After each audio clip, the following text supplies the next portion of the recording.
வணக்கம். இன்னைக்கு வீடியோவில் நம்ம ரொம்ப ஸ்பெஷலான புளியோதரை எப்படி செய்கிறதுன்னு பார்க்க போகிறோங்க. இது வந்து கோயிலில் கிடைக்கும்ல அந்த புளி சாதம் மாதிரி ரொம்ப டேஸ்டியாக இருக்குங்க. வாங்க இந்த புளி சாதம் எப்படி செய்கிறதுன்னு வீடியோவில் பார்க்கலாம். ஃபஸ்ட்டு இந்த புளி சாதம் செய்கிறதுக்கு ஒரு பேன் அடுப்பில் வச்சு அதில் 1 டேபிள் ஸ்பூன் அளவுக்கு மல்லி சேர்த்துக்கலாங்க. அது கூட 1 டேபிள் ஸ்பூன் அளவுக்கு உளுந்து, அதுக்கப்புறம் 1 டேபிள் ஸ்பூன் அளவுக்கு கடலைப்பருப்புங்க, அதுக்கப்புறம் 1.5 டீஸ்பூன் அளவுக்கு மிளகு, அதுக்கப்புறம் 1/2 டீஸ்பூன் அளவுக்கு வெந்தயம், அதுக்கப்புறம் 4லேருந்து 5 வரமிளகாய் சேர்த்துட்டு இது எல்லாத்தையும் முதல்ல நல்ல ஒரு வாசனை வர்ற வரைக்கும் வறுத்து எடுத்துக்கலாங்க. எண்ணெய் எதுவுமே சேர்க்காமல் நல்ல ஒரு கலர் சேஞ்ச் ஆகி நல்ல வாசனை வர்ற வரைக்கும் ஃப்ரை பண்ணி எடுத்துக்கலாம். பாருங்கள், இந்த அளவு நல்ல கலர் சேஞ்ச் ஆனதுக்கப்புறமா இதை ஒரு மிக்ஸி ஜாரில் மாற்றி இதை அரைச்சி எடுத்துக்கலாங்க. பாருங்கள், இந்த அளவு நல்லா பவுடராக அரைச்சி எடுத்தாச்சு. இதை வந்து முழுசாக சேர்க்க போகிறதில்ல, கொஞ்சமாக தான் சேர்க்க போகிறோம். மீதியை வந்து ஸ்டோர் பண்ணி வச்சு தேவைப்படுறப்ப யூஸ் பண்ணிக்கலாங்க. இப்போ அதே பேன்லேயே நம்ம வந்து எண்ணெய் சேர்த்துக்கலாம். நான் வந்து ஒரு 4 டேபிள் ஸ்பூன் அளவுக்கு எண்ணெய் சேர்த்துக்கிறேன். எப்போவுமே வந்து புளி சாதம், லெமன் சாதம் இதுக்கெல்லாம் எண்ணெய் கொஞ்சம் அதிகமாக இருந்தால் டேஸ்ட்டு நல்லாயிருக்குங்க. அது கூட ஒரு 3/4 டீஸ்பூன் அளவுக்கு கடுகு, அதுக்கப்புறமா 1 டீஸ்பூன் அளவுக்கு உளுந்து, 1 டீஸ்பூன் அளவுக்கு கடலைப்பருப்பு, அதுக்கப்புறம் 1/2 டீஸ்பூன் அளவுக்கு வெந்தயம் சேர்த்துக்கலாங்க. அதுக்கப்புறமா 1/2 டீஸ்பூன் அளவுக்கு ஜீரகம் சேர்த்துக்கலாங்க. கோயில் புளிசாதம் எல்லாத்துலேயுமே சீரகம் சேர்ப்பாங்க. சீரகம் சேர்த்தோம்னா புளிசாதம் நல்லா வாசனையாக இருக்குங்க. சேர்த்துட்டு இது எல்லாமே வந்து நல்லா பொரிஞ்சு வரணுங்க. மீடியமான ஃப்ளேம்லேயே இது எல்லாமே கருகிராமல் நல்லா பொரியிற வரைக்கும் வெயிட் பண்ணிக்கலாம். இந்த அளவு எல்லாமே நல்லா பொரிஞ்சு வந்ததுக்கப்புறமா கருகிடக்கூடாதுங்க. அதனால் மீடியம் ஃப்ளேமில் வச்சு இந்த அளவு பொரிஞ்சதுக்கப்புறமா 4லேருந்து 5 வரமிளகாய் சேர்த்துக்கலாம். வரமிளகாய் சேர்த்து அதை லைட்டாக வந்து மிக்ஸ் பண்ணி விட்டுடலாங்க. இந்த அளவு லைட்டாக மிக்ஸ் பண்ணி விட்டதுக்கப்புறமா இப்போ இது கூட நம்ம 2 டேபிள் ஸ்பூன் அளவுக்கு வேர்க்கடலை சேர்த்துக்கலாங்க. இதுக்கு பதிலாக நீங்கள் முந்திரி பருப்பு கூட சேர்த்துக்கலாம். உங்களுக்கு எந்த அளவு தேவையோ அதுக்கு தகுந்தவாறு வேர்க்கடலை சேர்த்துக்கோங்க. சேர்த்துட்டு இதையும் லைட்டாக மிக்ஸ் பண்ணி விட்டுடலாம். எதுவுமே கருகிராமல் மீடியம் ஃப்ளேம்லேயே ஃப்ரை பண்ணிக்கோங்க. இப்போ இது கூட நம்ம ஒரு கொத்து கருவேப்பிலையை சேர்த்துக்கலாங்க. கருவேப்பிலையை சேர்த்து அதையும் லைட்டாக இந்த மாதிரி மிக்ஸ் பண்ணி விட்டுக்கோங்க. இப்போ இது கூட நம்ம ஒரு 1/2 டீஸ்பூன் அளவுக்கு மஞ்சள் தூள் சேர்த்துக்கலாங்க. அதே போல் 1/2 டீஸ்பூன் அளவுக்கு பெருங்காயத்தூள் சேர்த்துக்கோங்க.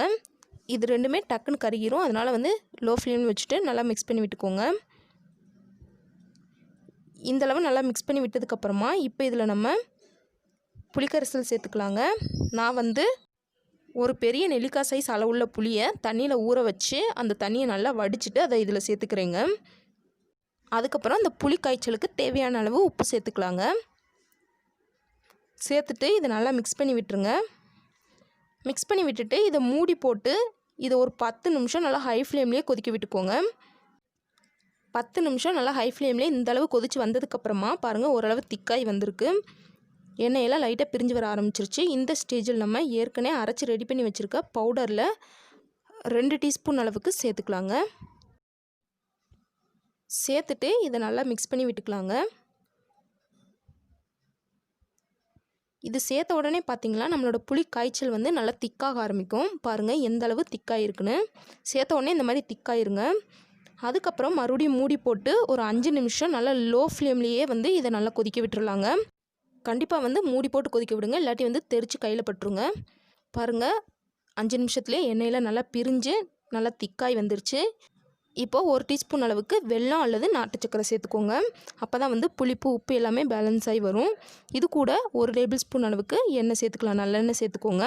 அது இன்னுமே நல்ல வாசனையாக நல்லா டேஸ்ட்டாக இருக்குங்க. சேர்த்துட்டு இது எல்லாத்தையும் நல்லா இந்த மாதிரி மிக்ஸ் பண்ணி விட்டு ஒரு 2 நிமிஷம் ஆனதுக்கப்புறமா அடுப்பை வந்து ஆஃப் பண்ணிடலாங்க. நல்லா 2 நிமிஷம் இந்த மாதிரி நல்லா சுண்டி வந்ததுக்கப்புறமா இந்த ஸ்டேஜில் நம்ம அடுப்பை ஆஃப் பண்ணிடலாம்.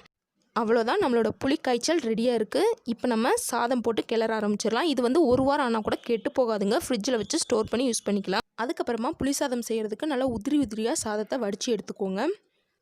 அது கூட நம்ம ரெடி பண்ணி வச்சுருக்க புளி காய்ச்சலை தேவையான அளவு சேர்த்துக்கோங்க. உங்கள் புளிப்புக்கு தகுந்தவாறு சேர்த்துக்கோங்க. அது கூட 1 டீஸ்பூன் அளவுக்கு நம்ம ஃப்ரெஷ்ஷாக அரைச்ச அந்த பவுடரை சேர்த்துக்கலாங்க. சேர்த்துட்டு இதை நல்லா மிக்ஸ் பண்ணி விட்டுக்கலாம். இந்த பவுடர் வந்து ஃப்ரெஷ்ஷாக இப்படி சேர்க்குறதுனால இந்த புளி சாதம் நல்லா வாசனையாக நல்ல ஒரு டேஸ்ட்டோடு இருக்குங்க. நல்லா வந்து எல்லா சாதத்தோடையும் நல்லா மிக்ஸ் ஆகி வர்ற வரைக்கும் மிக்ஸ் பண்ணி விட்டுக்கோங்க. எந்த அளவு புளிப்பு தேவையோ அதுக்கு தகுந்தவாறு சேர்த்து மிக்ஸ் பண்ணிக்கோங்க. எல்லா புளிக்காய்ச்சலையும் மொத்தமாக சாதத்தில் கொட்டி மிக்ஸ் பண்ணாமல் கொஞ்சம் கொஞ்சமாக சேர்த்து புளிப்புக்கு தகுந்தவாறு மிக்ஸ் பண்ணி எடுத்துக்கோங்க. அவ்வளோதாங்க, நம்மளோட ரொம்ப ரொம்ப டேஸ்டியான புளியோதரை ரெடி ஆயிடுச்சுங்க. ரொம்ப ரொம்ப டேஸ்டியாக இருக்கும். கண்டிப்பாக இதே மாதிரியான புளி சாதத்தை உங்கள் வீட்டில் ட்ரை பண்ணி பார்த்துட்டு எப்படி வந்துச்சுன்னு கமெண்ட் பண்ணுங்கள். இந்த வீடியோ உங்களுக்கு பிடிச்சிருந்தா லைக் பண்ணுங்கள், ஷேர் பண்ணுங்கள். மறக்காமல் நம்ம சேனலை சப்ஸ்கிரைப் பண்ணிக்கோங்க. தேங்க்ஸ் ஃபார் வாட்சிங்.